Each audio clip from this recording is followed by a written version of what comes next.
اہلullah کی ایک خوبی والذین یبیتون لربہم سجدا وقیاما، ان کی راتیں کبھی سجدوں میں گزرتی ہیں کبھی قیام میں گزرتی ہیں۔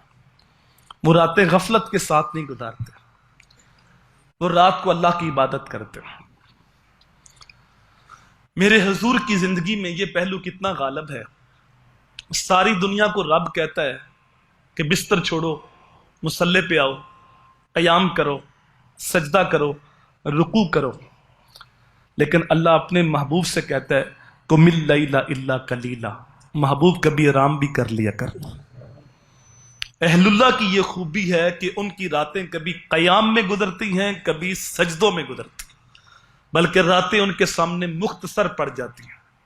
سیدہ طیبہ طاہرہ حضرت فاطمہ سلام اللہ علیہ عشاء کی نماز کے بعد 2 رکعت نماز کی نیت کرتی ہیں، ابھی پہلی رکعت کا پہلا سجدہ ہی مکمل نہیں ہوتا تو فجر کی اذانیں شروع ہو جاتی ہیں۔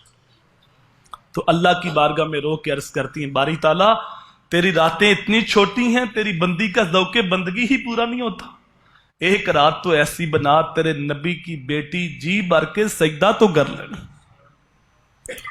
ایک تابعی کہتے ہیں میں عشاء کی نماز پڑھ کے بیٹھا تھا مقام ابراہیم کے پاس، اس نیت کے ساتھ کہ میں آج رات مقام ابراہیم کے پاس عبادت کروں گا۔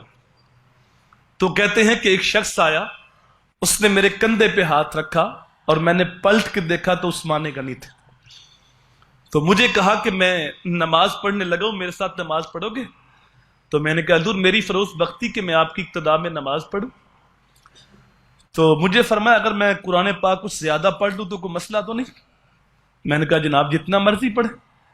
کہتا تھا عثمان غنی نے پہلی رکعت میں الحمد سے لے کے والناس تک پورے قرآن کی تلاوت کر دی، اور پھر دوسری رکعت میں مختصر قرات کی، اور سلام پھیرنے کے بعد مسکرا کے فرماتے ہیں تھکتے نہیں گئے۔ یہ وہ لوگ ہیں جن کی راتیں کبھی قیام میں گزرتی ہیں کبھی سجدے میں گزرتی ہیں۔ اللہ اکبر، یہ ہیں رحمان کے بندے۔ حضرت عبداللہ بن عباس رضی اللہ تعالی عنہما فرماتے ہیں جو عشاء کی نماز کے بعد 2 نفل ادا کر لیتا ہے وہ اس آیت کا مصداق بن جاتا ہے، رات کو قیام کرنے والا اور سجدہ کرنے والا۔ اور حضرت سیدنا عثمان غنی رضی اللہ تعالی عنہ سے روایت ہے کہ جس نے عشاء کی نماز جماعت کے ساتھ پڑھی وہ ایسے ہے جیسے اس نے آدھی رات قیام کیا، اور جس نے 7 فجر بھی جماعت کے ساتھ پڑھی وہ ایسے ہے جیسے اس نے ساری رات قیام کیا۔ یعنی 2 نمازوں کا جماعت کے ساتھ اہتمام کر لیا جائے تو وہ اس آیت کا مصداق بن جاتا ہے کہ جن کی راتیں قیام میں گزرتی ہیں کبھی سجدوں میں گزرتی ہیں۔ اللہ اکبر۔ اور پھر اتنی عبادت کرنے کے باوجود وہ اپنی عبادت پہ مان نہیں کرتے، ناز نہیں کرتے، عبادت کا کوئی گمنڈ نہیں ہے، پھر رب کی بارگاہ میں عرض کرتے ہیں والذین یقولون ربنا اصرف عنا عذاب جہنم، اللہ کی بارگاہ میں عرض کرتے اے اللہ ہم سے جہنم کا عذاب پھیر لے، ہمیں جہنم کے عذاب سے بچا لے۔ رب کی بارگاہ میں التجا کرتے ہیں انا عذابہا کانا غراما، بے شک جہنم کا جو عذاب ہے وہ چمٹنے والا، وہ بڑا سخت ہے۔ انہا ساعت مستقرا و مقاما، تو بے شک بہت ہی بری جگہ ٹھہرنے کی۔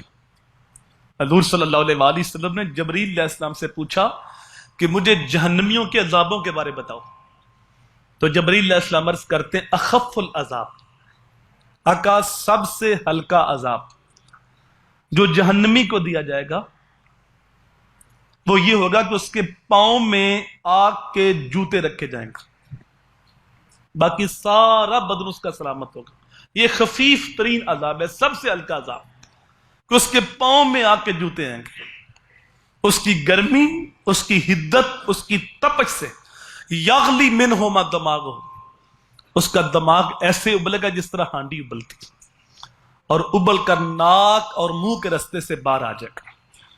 یہ سب سے خفیف ترین عذاب ہے، اور جو سخت ترین عذاب ہے اس کا اندازہ کون کر سکتا ہے؟ تو وہ اللہ کی بارگاہ میں دعا کرتے ہیں کہ اے اللہ ہمیں جہنم کی آگ سے بچا لے، بے شک جہنم جو ہے وہ بہت بری جگہ ٹھہرنے کی۔